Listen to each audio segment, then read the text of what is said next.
Hi, Mom. You were in the hospital for malnutrition. Weren't you eating properly? I've been sending you money. Yeah, thank you for that. But 60 cents. You know the fee costs more than that, so don't worry about it. 60 cents? What do you mean? I'm broke and I've been living a frugal life, cutting down on food and utility expenses. Eventually, I collapsed from malnutrition. My eldest son, Raymond, has been sending me 60 cents every month. I told him it's not the amount but the thought that counts. I thought I'd been sending you 100 a month. Soon, shocking truths were revealed one after another from Raymond. I am Caroline. I am turning 80 this year. I lost my husband 5 years ago, and now I live alone in an old apartment. Since getting married, I have been a full-time housewife, relying on my own pension and my husband's survivor's pension as my only income. Life is not easy, and I have been cutting corners day by day. Of course, I save on food expenses as well as utilities and water bills, and I barely get by living in a cheap apartment. Today, it has been lightly snowing since morning, but I don't turn on the heater to save electricity. I wear a down jacket and layer warm pants in the house to stave off the cold. My fingers are chapped and bleeding from doing chores with cold water. I have frostbite on my left hand, which is swollen and red-black as I rub my stiff fingertips while cleaning up after lunch. My daughter-in-law, Samantha, comes to visit. Hello, mother-in-law. I brought this week's medicine. It's the usual $80. Samantha brings me medicine every week. Raymond also cares for me, but he's busy as a pharmacist at a large hospital, so Samantha looks after me. A few years ago, Samantha accompanied me to the hospital for checkups, but recently she only delivers the medicine. It's cheaper this way, she says. Honestly, the medicine is a big expense for me, who is broke. However, I am told that stopping the medication will cause discomfort, so I have it delivered every week. Samantha used to be a pharmacist at a hospital like Raymond. However, she quit her job after getting married and now works part-time at a local drugstore. I'm always grateful for your help, Samantha. By the way, do you know anything about the box of rice crackers I had stored in the drawer? The one with the kids' scribbles on the lid. It's been missing since last week. I point to the dresser in the back. Last week, I had Samantha tidy up around the dresser, but the box has been missing ever since. Inside the box, I kept my hard-earned savings, a box of rice crackers. I don't know anything about that. Maybe you put it somewhere and forgot about it. Can you not blame me? Samantha, perhaps hurt by the suspicion, took the money for the medicine and left with an unpleasant look on her face. I can't argue with that. After putting away the medicine, I grabbed my cane and went toward the post office. Today is the end of the month. Since my husband passed away 5 years ago, I have had no other income than my pension. My son Raymond, concerned for me, has been sending me money every month. My bank book, spit out from the ATM as usual, had deposit 60 cents written on it. The amount sent was so little that the transfer fees seemed to cost more, but it's the thought that counts. Though it doesn't help much with daily life, I am grateful for it. After leaving the post office, I headed to my regular greengrocer. Since I visited every week, I became quite familiar with the energetic owner Dane, who is in his 60s. When I went to the store just before closing, I could get unsold or bruised vegetables at a discount. I always went to the store in the evening, targeting those discounts. Today, I got bruised turnips and radishes and wilting spinach. I thanked Dane and went home to pickle all the turnips and radishes in my homemade brine. The secret brine pickles I've been making for years as a hobby and to save money are excellent in both flavor and texture. I had a simple but delicious dinner of spinach and pickles. Lately, my health has been deteriorating. I feel dizzy when I stand up and I get short of breath just from moving a little. My nails and fingertips are also in bad shape. Perhaps my body is weak because I haven't been eating well due to cutting food expenses. I've had health issues before, but I never paid much attention, thinking it was due to age. But recently, the pain in my body is unbearable, and the dizziness is terrible. I tried calling Samantha to see if she could take me to the hospital. The hospital, just for dizziness. Well, I'm old, so it might be inevitable. But I'm worried. I haven't been to the hospital in years. Could you take me for once? But I'm busy, I don't have time. Raymond is working non-stop too. I'm sorry, but can we do it another time? It's not that urgent. Samantha refused to accompany me to the hospital. Even the nearest hospital is quite far from my home. Being broke, I can afford not only the medical fees but even the transportation costs. Oh, and please don't contact Raymond. He's in a crucial period at work. If anything happens, please contact me. Samantha emphasized that and then hung up the phone. I sighed and took my medicine with cold water. One day, as I was chatting with Dane at my usual greengrocer, I was hit by another severe bout of dizziness. Unable to support myself with a cane, I squatted down on the spot. Dane rushed over. "Are you okay?" and peered into my face. The dizziness didn't subside even when I sat down. "I'm just feeling a bit dizzy. Nothing is wrong. I'm fine." As I said that, I tried to stand up forcefully. Suddenly, the world spun around and I fainted. When I woke up, I found myself in a hospital bed. Dane was sitting beside me, receiving an IV drip. I heard the story from Dane. Apparently, after I collapsed at the greengrocer's, he called an ambulance for me. I had slept all night since being brought to the hospital, and it was already bright outside. The doctor explained that I had anemia due to severe malnutrition. Unbeknownst to me, my bones had become hollow, and my body was in a more serious condition than I thought. I was worried about the treatment costs and wanted to leave early, but the doctor told me I had to be hospitalized for a week. "Caroline, I always tell you to eat properly. I was shocked when you suddenly collapsed." Dane had always been concerned about my health.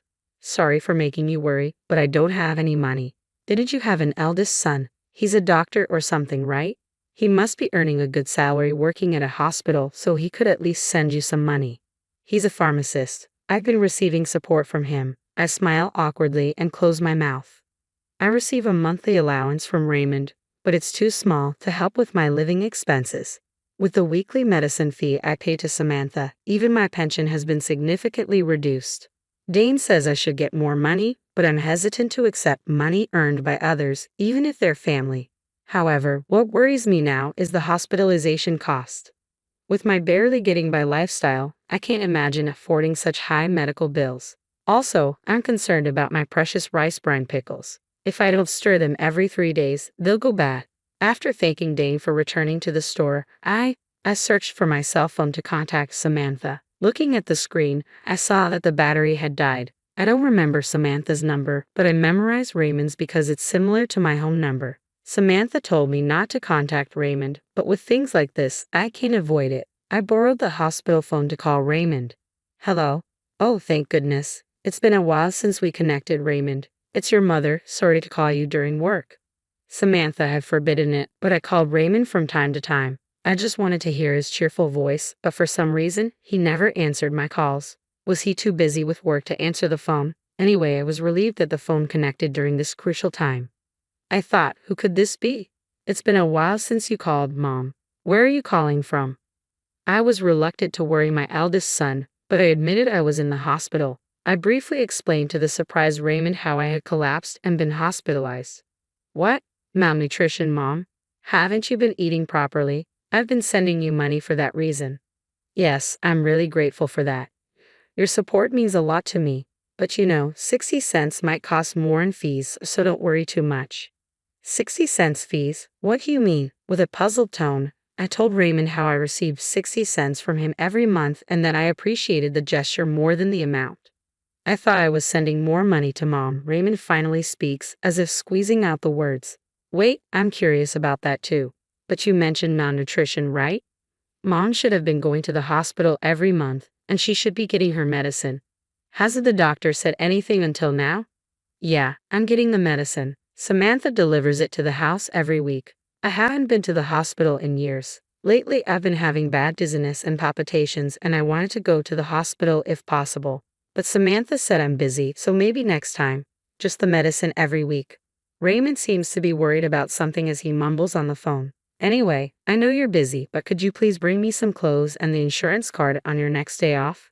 And I'd like you to mix the rice brine pickles every 3 days, all right? I have the keys to our parents' house, so I'll leave work early today and go there. Don't worry about the hospital bills. I'll be there by evening." Raymond seems strangely preoccupied, but I'm grateful he can come right away. "Thanks. Be sure to wash your hands well and mix the pickles with your bare hands, Mom. I'm here. How are you feeling? Are you okay?"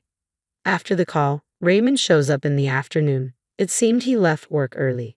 As he organizes the clothes and personal belongings he brought from the house, he asks me in detail about recent events, about the house, my health, the medicine, Samantha. It's like a continuation of this morning's phone call. He also brought my bank book from home, and we opened it to check the contents together. From the date 5 years ago, there's a series of deposit 60 cents entries. Raymond glares at them with a fierce expression. Since this morning's call, Raymond's behavior has been strange. Did something happen at work? I thought he must have been very busy, as I had tried calling him 2 or 3 times a month, but never got through, and he never returned my calls. I feel bad for making him leave work early today. I casually apologize for it, and Raymond is taken aback and asks rapid-fire questions. He quickly takes out his smartphone and starts operating it intently as soon as he hears my story. What's been going on with him? Raymond gazes at the screen for a while, then operates his smartphone again to send a message to Samantha. He then grabs his backpack and says, "I'll be back shortly." He leaves the room, leaving behind a strange sense of unease, but I lie down in bed anyway. That evening, Raymond returns to the room. He puts down his backpack and asks how I'm feeling. After receiving an IV and sleeping in a warm bed for the first time in a while, I feel much better. While snacking on fruit and chatting, Samantha comes into the room. "Oh, mother-in-law, how are you feeling?" "Raymond, you took time off work, huh?" She approaches us with a forced smile and sits in the chair next to Raymond. Raymond didn't reply, looking down and gripping my bank book into his hand.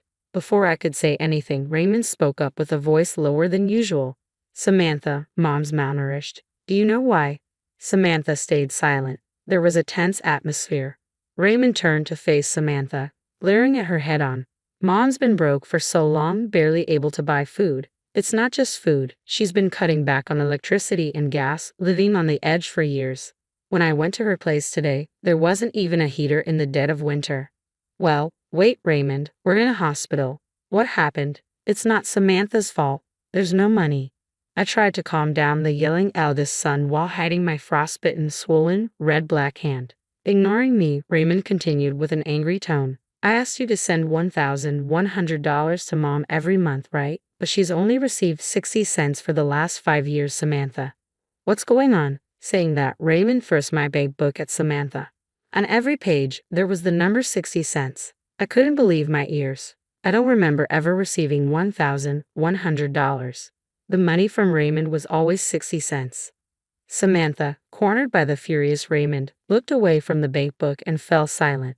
"That's not all. I give you $150 every week for Mom's medical expenses and medication, right? You said you were using the leftover money to buy her necessities and groceries, but they were only withered vegetables in her room.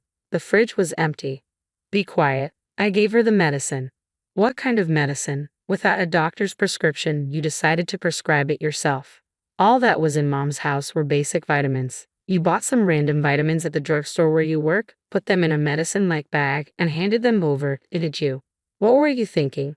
Raymond's tone was stern. "I had no choice. I needed the money," Samantha yelled back to the furious Raymond. Even though this was a private room, we were still in a hospital.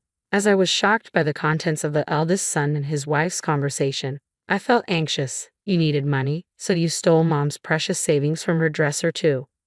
With that, Raymond pulled a crushed box out of his backpack. On the lid was a drawing of my husband and me, drawn by Raymond when he was a child. It was the box of rice crackers I had been searching for the last week. I too was so shocked that I gasped. "What? No way." I didn't want to believe it either, but I found it while searching through our trash after you said it disappeared a week ago. "He really did it, didn't you?" Faced with undeniable proof, Samantha turned pale and lost her words. "So what did you do with the $250,000 that was in this box, huh? And the $1,100 you were supposed to send to Mom every month? The hospital fees and the medicine fees, where did it all go?" Raymond demanded. "Stop nagging, there's no money left." Samantha, who had been trembling as she stared at the box, eventually stood up, knocking over her chair, and yelled back defiantly, "It's all your fault anyway. You always ignored me and focused on your mother. Ben is way better than your husband." "Huh. Ben? He's the coolest host at the club around here. I've been supporting him, and soon he'll be #1. He said he's saving all the money I've given him for our life together." Samantha excitedly continued talking.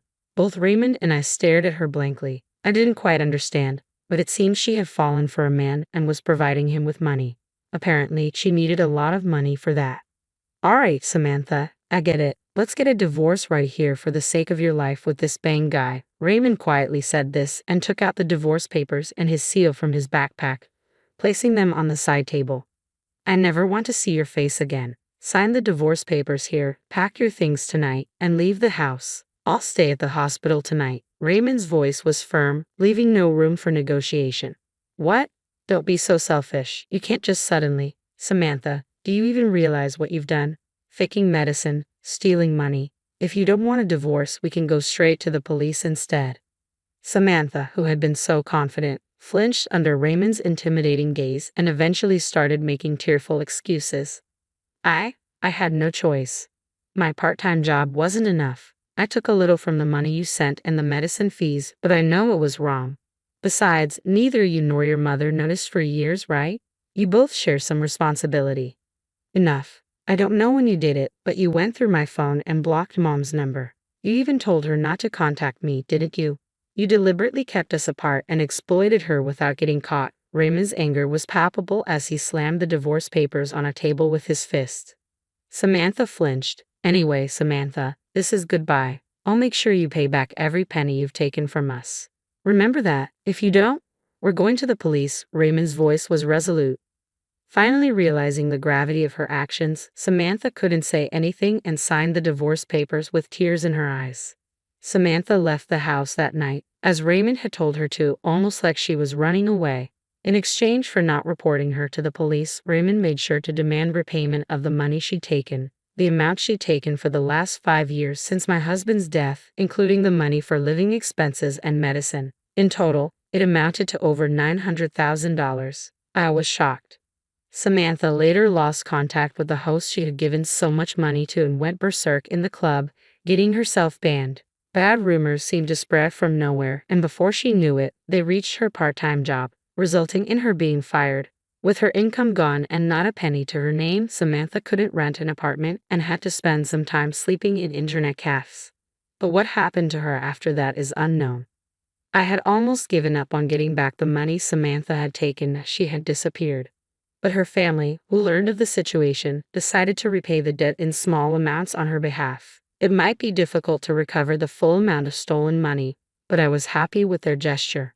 After being discharged from the hospital, I decided to leave with Raymond. We're living peacefully together in the house Samantha left, just the two of us. I had been forced to live a difficult life, being exploited by Samantha, but now, in our warm, comfortable home, I'm eating well, and my health has improved. Dane, the greengrocer who has always been worried about me, finally felt relieved. I still continue to make my specialty pickles. I used to do it just as a hobby and for saving money, but now, with Raymond's help, we're sharing information on how to make good pickles and delicious pickle recipes. In a few years, my pickle channel became hugely popular, possibly because an 80-year-old content creator was a novelty. And now, it brings in an amazing income. I had always thought that making money was impossible for me as I had never worked as a full-time employee. But even I can be useful to others. More than earning money, I've come to know the happiness of bringing joy to others and now live a fulfilling life every day.